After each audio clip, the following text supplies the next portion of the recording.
Hello everyone! What are we going to hear this time is a story about my mom-in-law and I. Mi suegra, my mama, our story. Today, 15th of June, is the birthday of my mama here in Spain. But before anything else, I would love to share you our story as a mother and daughter-in-law. It was December 7, 2003 when I arrived here in Spain and the first time I met her. Before coming here, honestly, I had fear for my in-laws, especially for her. Surprisingly, when the door of their flat opened, she embraced me and gave me beso beso. Her smile was so genuine and filled immediately my innocent heart. She put her arm on my shoulder and started showing the parts of their house. Unfortunately, I didn't understand all what she was saying at that moment. Since we arrived 8 p.m. to be specific, she had prepared dinner for us, together with the family of my very supportive and loving sister-in-law, Blanca, who fetched us from the train station in Castellon. That was the first time I tasted the national dinner here, the famous tortilla de patata or potato omelette, together with coca, a type of vegetarian pizza, and fresh vegetable salad. The dinner was good, but sadly I wasn't able to speak and join their conversation. My husband tried to translate what they were talking about. During the first week of my stay here, we ate lunch and dinner in my in-laws. My mama loves cooking so much. While she was cooking, I used to observe her how she prepares and cooks. By the way, they aren't vegetarians, but she prepared food for us. She used to say, "Mira y aprende," look and learn. The majority of the food I am preparing for my videos now was I learned from mama. I remember when my husband returned to his office, mama prepared a weekly lunch for my husband and we continue having our dinner in their flat. It's not that I don't know how to cook, but at least, in that way, I had known that what and how to prepare and cook for my husband. Yes, from the very beginning, my mama had shown me how loving, caring, understanding, and supportive mother-in-law she was. I was so lucky and blessed to have her as my second mother, especially in this foreign country. She accepted me as me, the poor girl from the mountain of Nueva Vizcaya. When she knew that I was pregnant, she started buying materials and sewed the towels, robes, and even sheets for the crib of my baby. She was so excited that she even knitted pairs of shoes, gloves, woolly hats, and jackets for my son. She also bought some of my maternity things. Oh, I miss you so much, Mama. While I was suffering for my first trimester of pregnancy, she was suffering too and worried about my condition. She had shown me her full support and patience. She always said, "Tú eres mi hija pequeña. You are my youngest daughter." An hour when my son was born and I was still in the recovery room, she immediately came inside with her sweet smile and said, "Tú eres muy valiente. You are so brave." She hugged me and of course the beso beso. I saw the tears flowing from her eyes when he saw my son. He still had liquid in his eyes. "Qué niño tan lindo. What a handsome boy." During my stay in the hospital, they came every day with Papa. She liked changing the diapers of my son. Even when we were discharged, she came every day in our flat to help me and took a bath my baby. Even she knew that my husband had his leave, she still insisted to come and even prepared food for us. Mama and Papa didn't fail to support me and my family in the Philippines. When they knew that I was preparing packages, she always offered and bought stuff for my parents.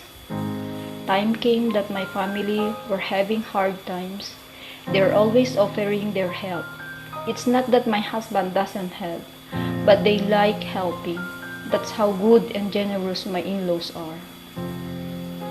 When my daughter was born premature and need to be incubated, they took care of my son. He was 3 years old.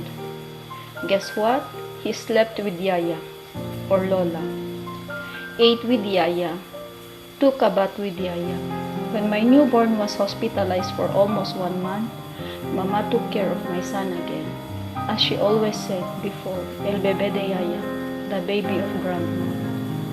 My son got used of living with his grandmom that many times when he got jealous with his sister, he wanted to go to Yaya and Yayo and live with them. The first time I saw Mama cried for me was when we returned back to the Philippines. She thought that we won't come back immediately. But you know what? We only stayed there for 6 months. There were lots of things happened to me within the 18 years of living here in Spain. And you know, sino kamarites ko? Siyempre, biyanan ko. Siya sumbungan ko when I was in trouble. Iyakan ko when I was feeling blue. She was always there ready to offer a shoulder to cry on. She was always been there, caring and worried for me. If I couldn't go their house, she takes the phone and ring me. Ganon siya talaga ako kamahal. I remember when she was still okay. Several times she prepared my birthday cake. How lucky I am. She didn't fail to give me gifts during my birthday, Mother's Day, and on Three Kings Day. Imagine, every year I have new frying pan. She was a very supportive mom-in-law. She was my #1 cheerer and #1 fan. I told her that I wanted to study something since my children are growing. She said, "Aprender no ocupa sitio. Learning does not occupy space." Every time I passed the exams, she said, "Ves que tú puedes? See, you can." And when I fail, no pasa nada, la próxima vez. No problem, next time better. The first time she got angry with me was last March when she learned that I have health problems that I kept secret to everybody. Yes, I didn't say to anybody because I thought I will be okay, but things got worse and I was hospitalized. I tried to explain to her, and at least she kept calm and she understood. On April 4, I passed by their flat when I got home from my regular checkup. She was still on her bed. I lay beside her, as I used to. She removed her oxygen mask. She held and caressed my hand and told me, "Vas a curar, te vas a mejorar, tus hijos te necesitan. You will be cured, you will be better, your children need you." How I wish I wrote this before and translate it in Spanish and read to her. How I wish I could spend more time talking with her as we used to do before. How I wish I could say again how lucky nuera I am, that I am blessed to have her as my suegra. I wish that today I buy again her cake and spend the afternoon snacks with her. The night before she was rushed to the hospital, I got the chance to have dinner with her. As usual, we spoke a lot of things, and one is about Hope, our charity group. She told me that her donations was in the envelope, that I mustn't forget to take it. Since I started helping the less fortunate people in my province, she's been so supportive with me, and she was even one of the donors and sponsors for my fundraising, including my sister-in-law, Blanca. I will never forget that night when she told me, "Pase lo que pase, sigues ayudando a los abuelitos. Estoy muy orgullosa de ti. Whatever will happen, continue helping the elderly. I am so proud of you. Y no olvides, Dios proveerá. And don't forget, God will provide." I still cry every day since she left us last April. My life here wouldn't be the same anymore. I know my husband, my father-in-law, and my husband's siblings are good to me since very beginning, but Mama is Mama. Mama has gone, but I know that there up in the sky, she continues watching and guiding me, all of us. Mama, feliz cumpleaños.